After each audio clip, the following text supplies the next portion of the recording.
नमस्कार। आज मु गोटे झीर कथा कहबी। मु आगु गोटे मार कथा कही रश्मि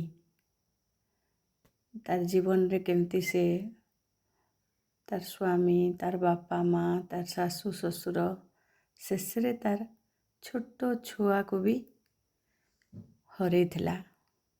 तथापि से बंची तथापि से जीवन सहित संघर्ष कर चलछि। से कहे जे तापरे आउ कि दुख देबाकू अछि ताको भगवान दियंतु सेटा भी मु सहीबी। आज मु आउ गोटे रश्मि कथा कहूँ। आज मु जो रश्मि कथा कहूँ ताको मु भेलोर रो सीएमसी रे भेटिथिली क्रिस्टियन मेडिकल कॉलेज रे भेटिथिली। माने मु जो भड़ा घरे रोहुथिली तार साइड घरे से झियो और तार स्वामी रोहुथिले। से वर्षे हला सेठी रोहुछि। ता पुअर प्रथम जन्मदिन जो दिन थिला ता पर दिन से माने भेलोर जाइछंती। आ आज पर्यंत घर को आसी पारि नांती। गोटे वर्ष हो जिवो। आउ से वर्षे भितरे ताको कैंसर हेछि। कैंसर रो केमो आ सब ट्रीटमेंट सब चली।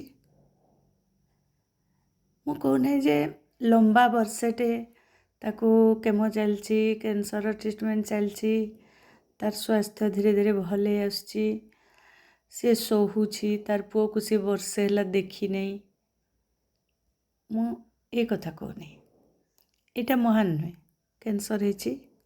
कैंसर जहाँ को हुए आपण माने समस्ते जानी जे बहुत दिन लगे ट्रीटमेंट। कहीं भल हुए कहीं भल भी हुए नहीं। किंतु आज मु तार स्वामी कथा कहबी। रश्मि तो माटे सी सोहुची तार पुओ ता माँ पाखरे अच्छी माने ता आई पाखरे अच्छी भल रे अच्छी। वीडियो कॉल रे कथा लगुची ता माँ संगरे। पुओ तो वर्षे हेथिला जेहेतु देखिथिला से तो से माँ को माँ माँ कहीदेले से कहूची किंतु सेमती से चिन्ही नहीं कहले चले।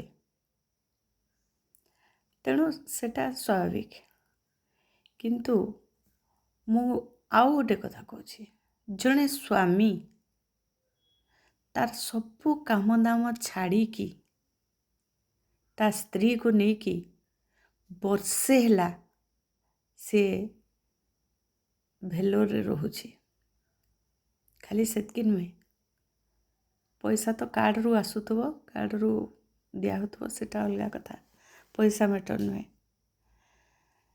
गोटे स्वामी तार स्त्री रो केते सेवा करि पारे सेटा देखबार अछि ता क्षेत्र रे। माने स्त्री माने स्वामी कर सेवा करबा आपण माने सुनिथिबे। हाँ स्वामी अछंती किंतु एमती गोटे उदाहरण मु प्रथम थर मो जीवन रे मो आखि रे देखली। माने रश्मि रो हाथ रे से किछि करि पारे नै। जो हाथ रे ताको कैंसर हेथिला कांध पाखरे आउ से किछि करि पार नथिला। तबरे ताकू नेकी गोटे रूम रे से स्वामीटा रुहे। मु सकाळू राति पर्यंत तांकर कार्यकलाप देखे। पूरा गोटे कांथ सेपटे से माने रुहंती। और रश्मि प्राय समय रे एक तो सोई थाए जेते बेले केमो जो दिन नहीं थाए से सोई थाए खटरे। आउ जो दिन नहीं न थाए से दिन से बारंडा तांको द्वार पाखरे छोट बारंडाटे थाए सेठी बसे। प्राय समस्ते सेठी बसंती आ से भी बसे। ता स्वामी सकाळ जलखिया खुएबा प्रतिदिन परिवा पत्र आनिकी रोषेई करिबा ताको खुएबा बासन पत्र माजिबा घर सफा करिबा लुगापटा सफा करिबा तापरे तार मनर परिवर्तन हबो से टिके खुशी हेबो बोली ताको भूलेई भी निए सी। କେମୋ ନେଇ ନେଇ ଯାହା ଅବସ୍ଥା ଥିବ ରଶ୍ମିର ଆପଣମାନେ ଜାଣୁଛନ୍ତି। ତାର ମୁଣ୍ଡରେ ଗୋଟିଏ ବି ବାଳ ନାହିଁ, ସେ ପୁରାପୁରି ଚନ୍ଦା ହେଇଯାଇଛି। ଝିଅଟା ଶୁଖି ବି ଯାଇଥିଲା, ବହୁତ ଶୁଖି ଯାଇଛି। ତଥାପି ତାର ପ୍ରତି ଯେଉଁ ସ୍ନେହ ତାର ସ୍ୱାମୀର, ସେଇଟା ଦେଖିଲେ ସେ ରଶ୍ମିର ସ୍ୱାମୀର ପାଦ ତଳେ ଲୋକଙ୍କର ମୁଣ୍ଡ ନେଇଯିବ। ମାନେ ଏତେ ମହାନ ବି ଜଣେ ଜଣେ ପୁରୁଷ ଅଛନ୍ତି ଯେଉଁମାନେ ଏତେ ରୋଗିଣା ସ୍ତ୍ରୀର ସେବାରେ ନିଜକୁ ସମ୍ପୂର୍ଣ୍ଣ ରୂପେ ସମର୍ପି ଦେଇଛନ୍ତି। ସେ ପିଲାଟି, ରଶ୍ମିର ବୟସ ଆପଣମାନେ ଶୁଣିଲେ ଆଶ୍ଚର୍ଯ୍ୟ ହେବେ, ତାର ବୟସ 20, ଆଉ ସେ ପିଲାଟିର ବୟସ ବେଶୀ 30 ବର୍ଷ ବୟସ ଭିତରେ ହେବ। ଆଉ ସେ ଏତେ ସେବା କରୁଛି ତାର ସେଇ ସ୍ତ୍ରୀର, ଯେ ସେଟା ଜଣେ ନ ଦେଖିଲେ କେହି ବିଶ୍ୱାସ କରିପାରିବେ ନାହିଁ। ଏମିତି ବି ସ୍ତ୍ରୀ ଅଛନ୍ତି ବୋଲି ବାହାଘରର ଏମିତି ବି ସ୍ତ୍ରୀ ଅଛନ୍ତି ଯେଉଁମାନଙ୍କର ସେବା କରିବା ପାଇଁ ତାଙ୍କ ସ୍ୱାମୀମାନେ ପଛଉନାହାନ୍ତି ବୋଲି ବାହାଘରର ମହତ୍ତ୍ୱଟା ବୋଧେ ଅଛି। ରଶ୍ମି କୁହେ, ସେ ହିନ୍ଦୀରେ କୁହେ, ରଶ୍ମି କୁହେ, ଆଣ୍ଟି ମୋତେ ବହୁତ ଲଜ୍ଜା ଲାଗେ ଥରେ ଥରେ ଯେ ମୋର ସ୍ୱାମୀ ଏତେ ସେବା କରୁଛନ୍ତି ମୋର, ଯେ ମୋତେ ନିଜକୁ ନିଜେ ବହୁତ ସଙ୍କୋଚ ଲାଗେ। ମୁଁ ଥରେ ଥରେ ବାସନ ମାଜିବା ପାଇଁ ଯାଏ, ଯେତେବେଳେ ବାସନଟା ମୁଁ ମାଜିଦେବି ବୋଲି ଧରିବା ପାଇଁ ଯାଏ, ମୋ ସ୍ୱାମୀ ପୁରା ମନା କରନ୍ତି, ନାଇଁ ନାଇଁ ତୁ ମାଜେନି, ମୁଁ ମାଜିଦେବି ବୋଲିକି କୁହନ୍ତି।